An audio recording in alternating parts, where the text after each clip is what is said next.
top 3 fundos imobiliários e top 3 ações que você acha interessante para 2025. Bom, Comece fundos pelas ações ou fundos imobiliários, imobiliários, você que sabe. XPML11 de shopping, BTLG11 e ações, Banco do Brasil, Itaú e vou pegar uma de energia aqui, a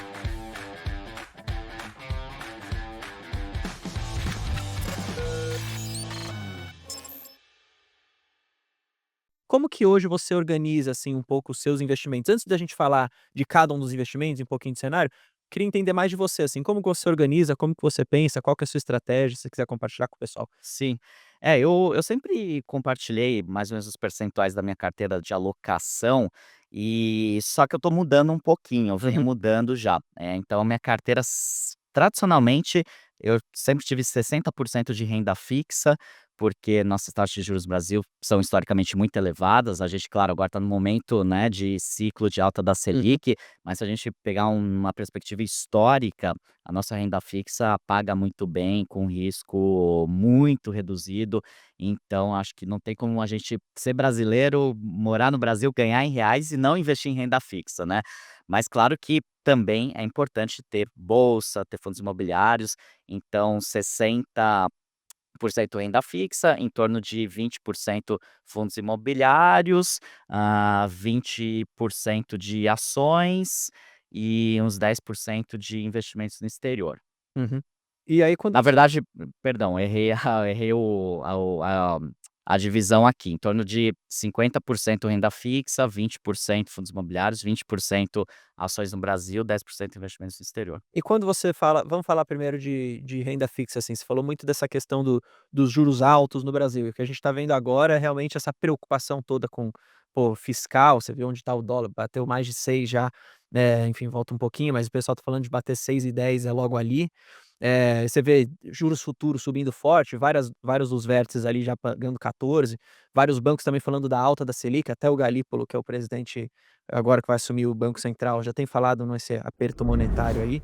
E aí, isso traz, claro, uma percepção de risco país muito grande, mas ao mesmo tempo você começa a ter uma renda fixa que te remunera, mais. E aí eu queria entender como é que você olha para essa renda fixa, você deixa tudo em Tesouro Selic, por exemplo, ou você tem uma diversificação também dentro de renda fixa? Sim, não, tem uma diversificação. Diversificação é fundamental, tanto entre tipos, classes de investimentos diferentes, né, renda fixa, renda variável, investimentos no exterior, até mesmo criptomoedas para quem quer correr um pouco mais de risco, né. Eu tenho um percentual bem pequenininho em criptomoedas, É bom.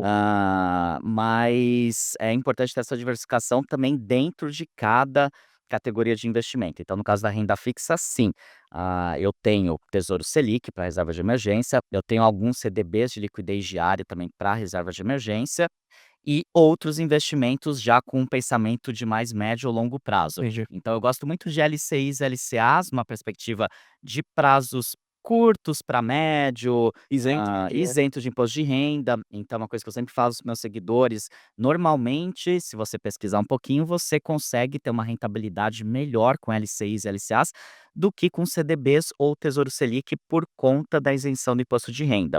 É só questão de pesquisar um pouquinho, você pegar uma LCI, LCA 95% do CDI, 94% do CDI, que é relativamente fácil de encontrar, você encontra até com rentabilidades maiores do que essa, mas uma 95 é bem comum no mercado, com emissores ainda com grau de risco bem tranquilo, e você vai ter uma rentabilidade semelhante a um CDB de 112% do CDI mais ou menos, considerando o prazo de 1 ano, assim. E então é interessante LCs e LCAs, ao meu ver, com a ressalva de que você tem que ter certeza que você não vai poder resgatar o dinheiro antes do vencimento. uhum. Agora o prazo de carência mínimo de LCIs e LCAs está em 9 meses. Teve algumas mudanças e no momento a gente está com esse prazo de 9 meses.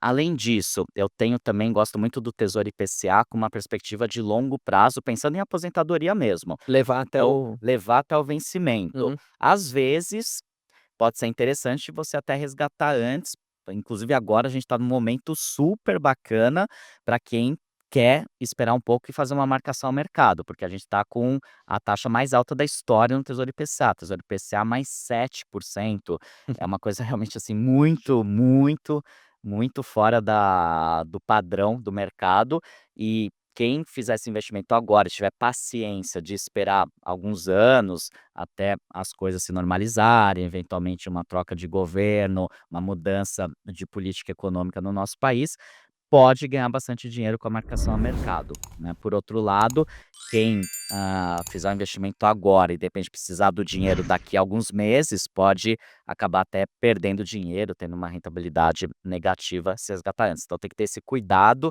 com o Tesouro IPCA e também com o Tesouro Pré-fixado por conta da marcação a mercado. Eu gosto sempre de falar isso, porque às vezes o investidor iniciante, ele não tem esse Sim. conhecimento. Você falou que investe 20% em ações. Nesse caso aí sim você escolhe a dedo cada uma delas. Sim. Qual que é a estratégia das ações? É dividendo? É crescimento? Como que você olha para isso? Sim, a minha estratégia principal é dividendos, é buy and hold, ou comprar bons ativos de boas empresas de segmentos seguros da Sem ficar fazendo economia, trade. sem fazer trade. É raríssimo eu vender uma ação ou fundo imobiliário. É muito raro, eu só vendo mesmo se eu achar que a empresa não está indo bem, houve uma mudança ali de fundamentos, mas é muito difícil eu vender algum ativo. Uhum. Então eu analiso muito bem antes de fazer o investimento e depois monto a minha carteira e costumo seguir aportando naqueles mesmos ativos que eu já tenho. Então aqui no Brasil, basicamente bancos, um segmento meu segmento preferido, e inclusive grandes oportunidades a gente tem hoje no segmento bancário, Eu tá concordo 100%. muito descontado, assim, nós grandes bancos, que é ótimos pagadores de dividendos. Qual que você tem? Banco do Brasil é a minha maior É, não posição, tem como não ter. não tem como não ter. É verdade, concordo. Muita gente fala dos riscos, por ser uma sociedade de economia mista, metade dele pertence ao governo federal. De fato, existe um risco embutido de ingerência política, até por isso o Banco do Brasil é sempre negociado com desconto em relação a seus pares, como o Itaú, Hum. que é um banco que a gente consegue comparar pelos números, até são semelhantes aos do Banco do Brasil, mas o Banco do Brasil é sempre mais barato por conta desse risco. Mas a gente tem que pensar também que por ser um banco público, um banco estatal, na metade dele do estado, isso traz oportunidades também. Então, o Banco Uhum. do Brasil tem uma carteira muito grande de salários dos servidores públicos federais. Eu mesmo, quando era servidor público, recebia pelo Banco do Brasil, então isso já traz muito lucro, garantido para o banco. Além da questão também dos empréstimos para o agronegócio, o Banco do Brasil é o principal player Hum. nesse segmento, que é um dos motores da nossa economia, o principal motor da nossa economia. Então, esse fato de ele ser um banco público traz alguns perigos, mas também traz grandes oportunidades e vantagens que os bancos privados não têm. E então eu acho muito bacana o Banco do Brasil, é a maior posição na minha carteira. Tenho também Itaú, uma posição bem legal, e em menor grau outros bancos também, faço investimentos em outros bancos. Uhum. Além dos bancos, eu gosto muito do segmento de energia elétrica também, acho um segmento muito bacana para quem tem esse foco de longo prazo, para quem está O dividendo investindo também. com essa perspectiva de dividendos. A gente tem muitos diferentes tipos de ações, algumas talvez já com pequeno, que não tem um potencial de crescimento mais tão grande, outras que têm um grande potencial de crescimento pela frente, então dá para encontrar bastante coisa, no segmento de energia. Gosto de telecomunicações, com algumas ressalvas, mas invisto nesse setor. Saneamento básico também tem algumas ressalvas, mas também invisto nesse setor. E tem algumas outras ações de outros segmentos diversos, mas a maior A parte da minha maioria carteira é nesses setores banco e energia. legal. Qual a elétrica que você mais gosta da sua carteira? Eu gosto de Transmissão Paulista. Isa Energia agora. Isa Energia acabou de mudar o ticker, inclusive, bem lembrado. Gosto da Equatorial. Eletrobras é uma que eu passei a investir recentemente, mas é uma que eu acredito que tem uma perspectiva de crescimento Concordo. no longo prazo, Uhum. para quem tem essa perspectiva de longo prazo.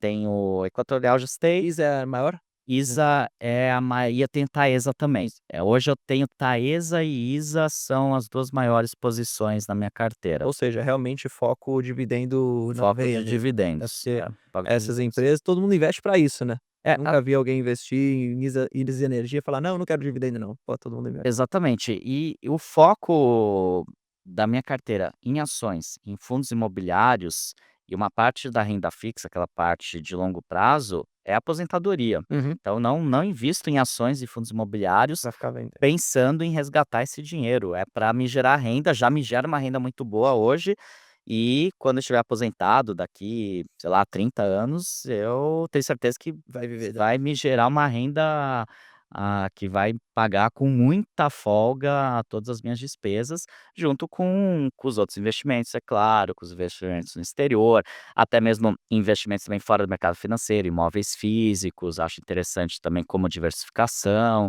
mas enfim, esse é o ponto, é ter uma diversificação e esse foco no longo prazo. Eu vejo que os investidores erram por não terem foco de longo prazo. É claro, uma parte da carteira a gente precisa deixar com a liquidez diária para reservas de emergência, precisa deixar para aqueles projetos de prazo mais curto, vai fazer uma viagem, com comprar um certeza. carro daqui a um ano, quer comprar ou financiar um imóvel daqui 2, 3 anos. Então tem que ter investimentos em renda fixa para esses prazos mais curtos.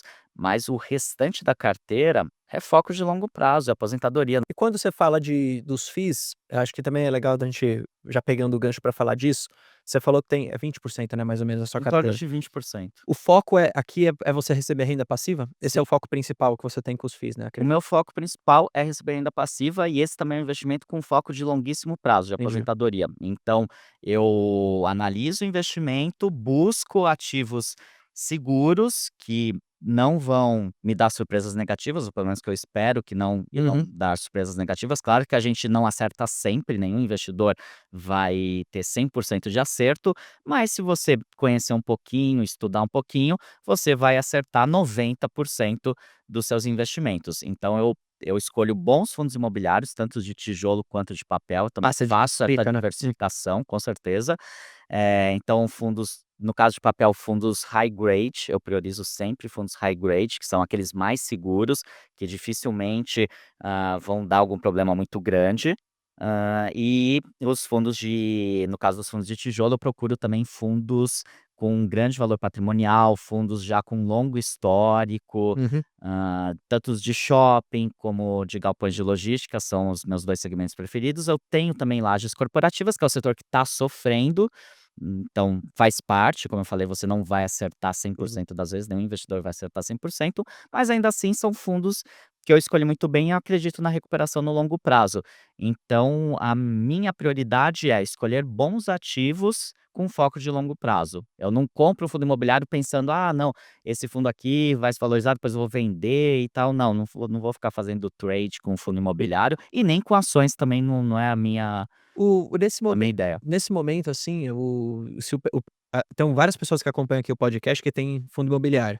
E aí o que a gente está vendo agora, até por essa questão toda de juros subindo, é os fundos imobiliários como classe inteira caindo.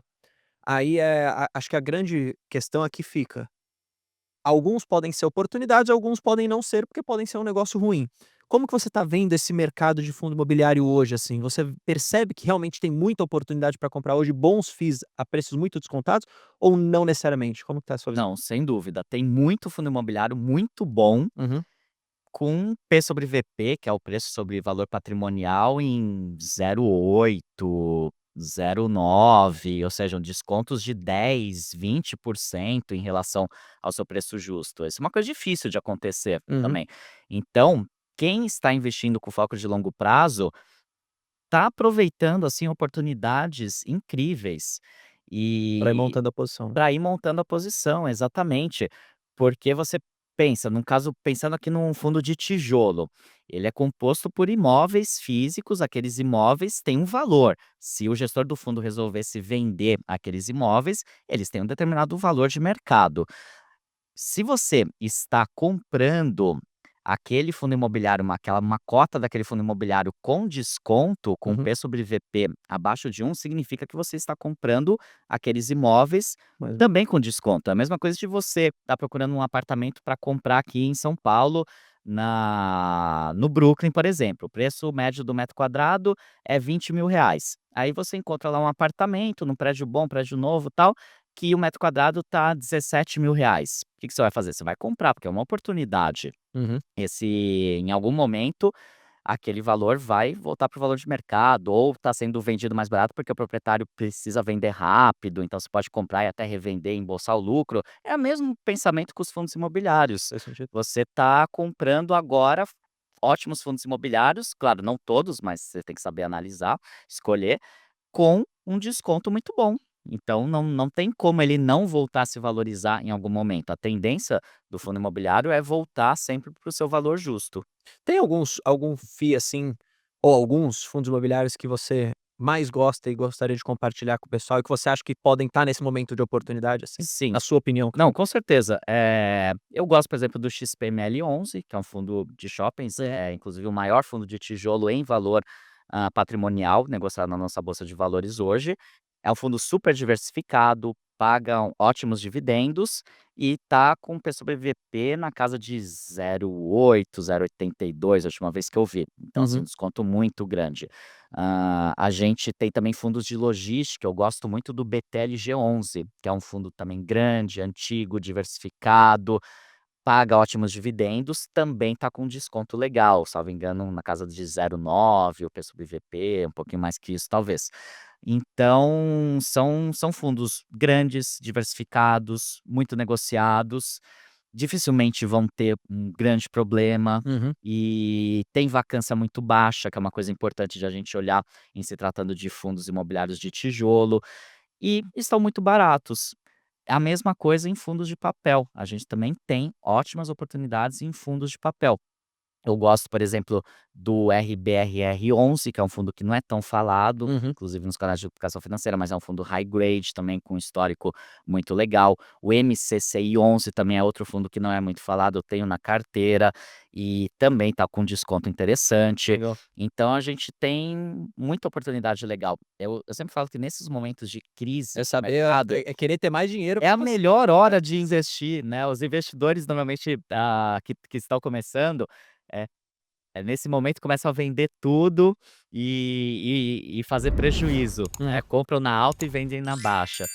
E o certo a se fazer é justamente o contrário, aproveitar esses momentos de crise para você comprar, encher a carteira. E é o que você falou, a pena não termos mais dinheiro, né, a gente fala: "Poxa, podia ter mais dinheiro para aproveitar fundos imobiliários baratos, ações baratas". Como é que você faz pra investir lá fora? Você vai comprando mês a mês um pouquinho, você compra ações, compra ETFs, como que é? Sim, eu vou sempre comprando, não necessariamente todos os meses, Uhum. mas eu sempre busquei manter em torno de 10% da minha carteira em investimentos no exterior. Só que até comentei no começo do podcast que essa divisão da minha carteira Você tá eu tô mudando. começando a alterar, Uhum.